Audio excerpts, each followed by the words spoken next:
Good morning and welcome back to another unboxing Saturday here on Gaming with ADHD. No, that's not the final title, but I'm sticking with it for now.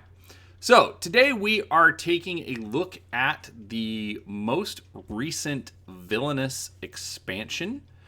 It was released in June of 2021 and it is called Despicable Plots. This is the Target exclusive version. It comes with an additional sleeve. If you look up there, you can see a picture of the actual box itself. So if you purchase it at your local game store, you may find it in that color without the blue. Basically, the Target exclusive gives you a slightly different player piece. And this extra sleeve. But other than that, it's the same game. Retails for $24.99 US. And in this box, we get Lady Tremaine from Cinderella, Gaston from Beauty and the Beast, and the Horned King from the Black Cauldron. So, this is compatible with all of the other Disney Villainous releases. There have been 3 other small boxes and the original box. The small boxes come with 3 characters and the large comes with 6.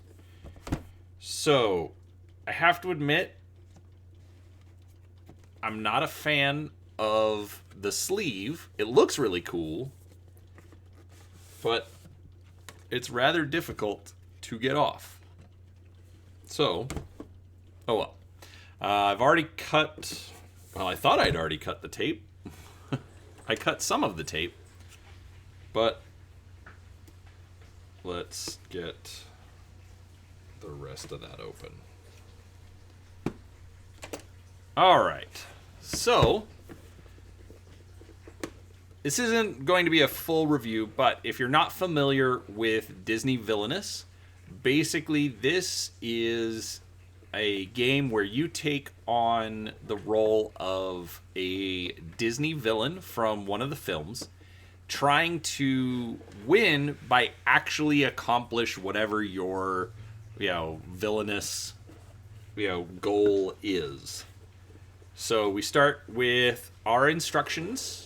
The instructions are the same for all of the different games because the game itself is the same. It's just the different characters that are different. So here is our unique Gaston piece. So as you can tell, it's his torso. We've got a quiver of arrows. And they painted it up as if it was sort of a bronze statue. Looks good. I like all of the different little busts that they've done. They really do capture the feel of the characters, but just in a, kind of a simple, stylized statuette. And this is Lady Tremaine. Oop, put that in the wrong way. Now, that is fantastic. I actually think that looks really good with the clear plastic. It looks sort of like this ghostly visage coming out of the Black Cauldron, so that is great.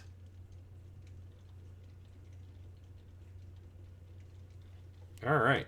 Yeah, this, I don't remember where we found it, but it's one of my wife's favorites. So we've been getting the expansions as they come out. All right. So these are the different player boards. Each character gets a unique player board. It represents the realm that they live in. So we've got Belle's house, the tavern, the woods, and Beast's castle. Over here, his objective is to remove all 8 obstacles. And so on his, it's a little different. He's got these little markings for where you're going to put some obstacle tokens. I have not looked into this game. I'm just going based off of my memory of the rules and how the game works.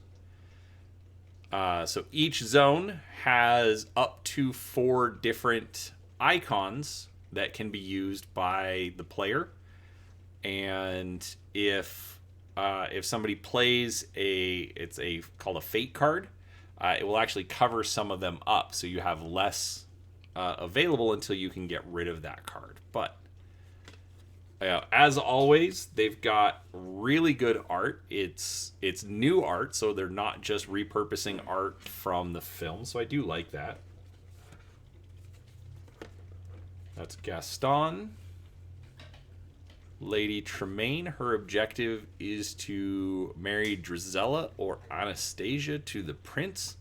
Man, why would he do that?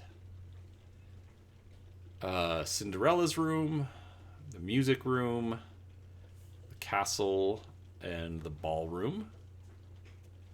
So this is nice. Looks like Cinderella's got a zone where you won't lose any token or action units. I forget what they're called, but those are the different actions you can take. And then we've got the Horned King. His objective is to have Cauldron born in each location. And my wife's trying to distract me while I record this. But then we've got Morva, the Fair Folk Kingdom, dungeons, and the throne room. All right. So we've got a bag of stuff. I'm calling it stuff because it's a couple of things. So we've got a Black Cauldron token. So at the start of your turn, discard 1 Cauldron born from any location. Flip this tile to the power of the Black Cauldron.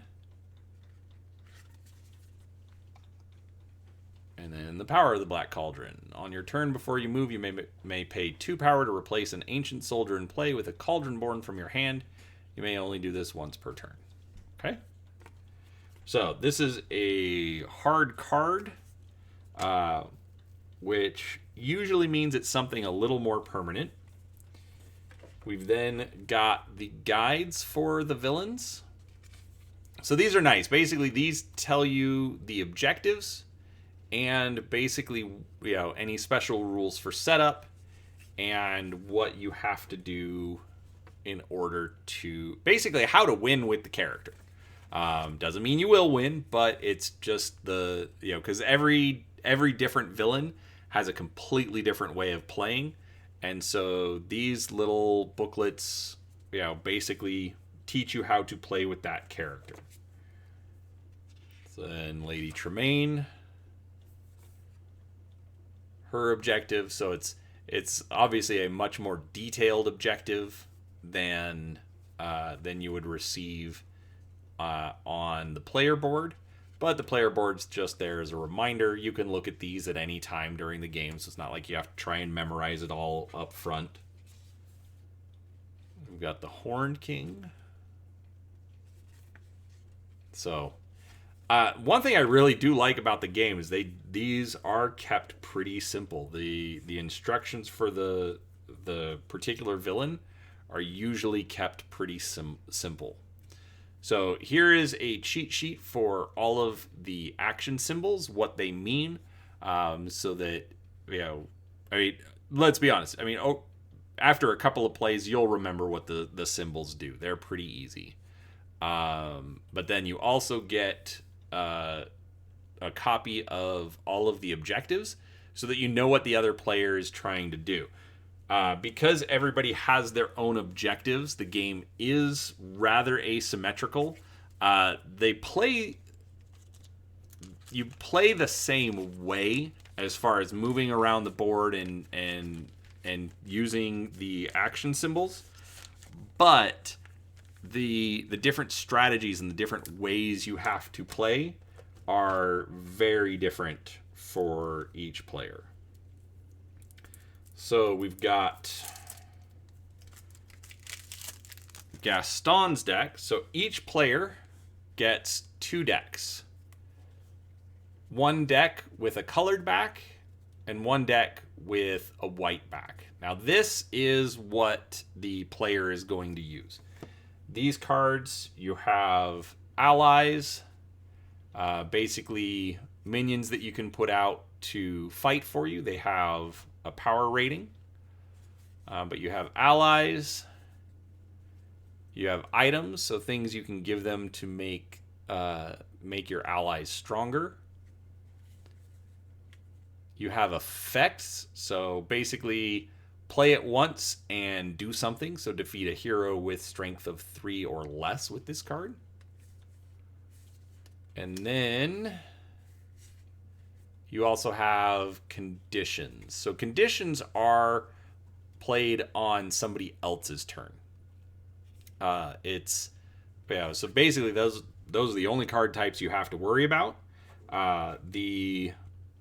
You have a hand size of 4, and at the end of your turn, you always draw back up to 4 cards.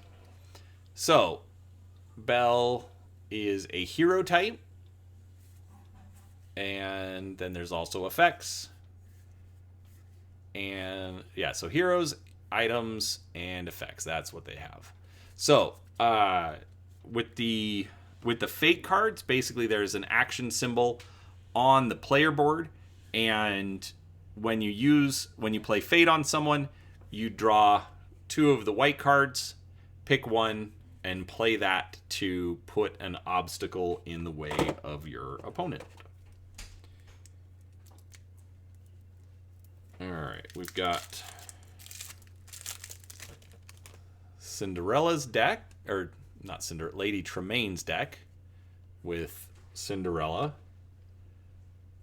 Again, we've got allies, so Drizella and Anastasia. Lucifer the cat. Seriously, you name your cat Lucifer. How does that not scream, hey, I'm the bad guy? Effects, conditions, etc. So that's Lady Tremaine.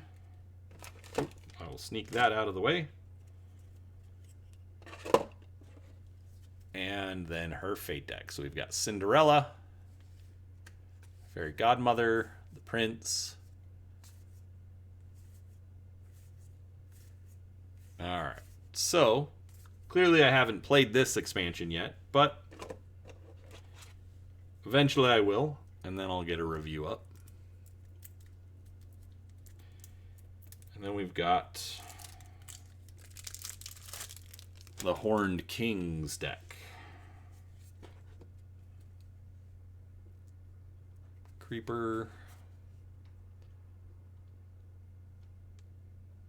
Gwithaints, Horned King's Henchman, Cauldron-born, Ancient Soldiers. So Ravensburger is really knocking it out of the park with this art. I mean, I realize it's Disney art, so they already have something really good to go off of, but regardless, I mean, they could cheap out and they're not. So that's just great. All right. So that's all of our decks.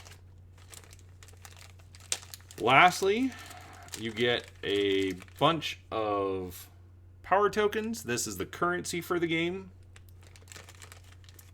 You get special tokens. So this is going to be one for Lady Tremaine. Basically, I'm going to assume she needs to lock Cinderella up. This token will be if you need to lock a particular zone in one of the realms. Here are the obstacle tokens for Gaston.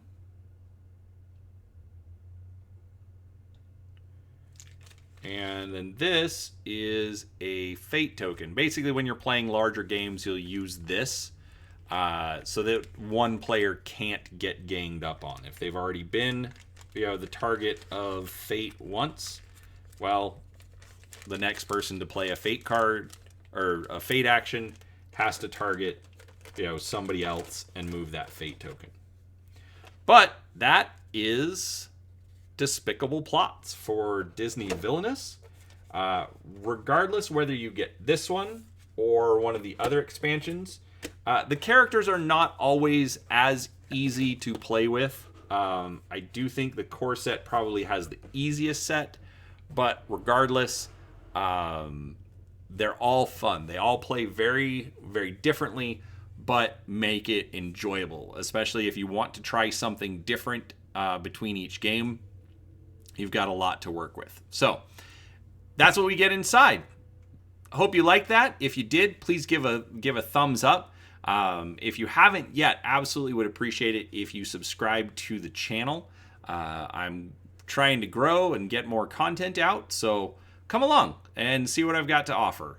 But other than that, thank you for watching and have a great day.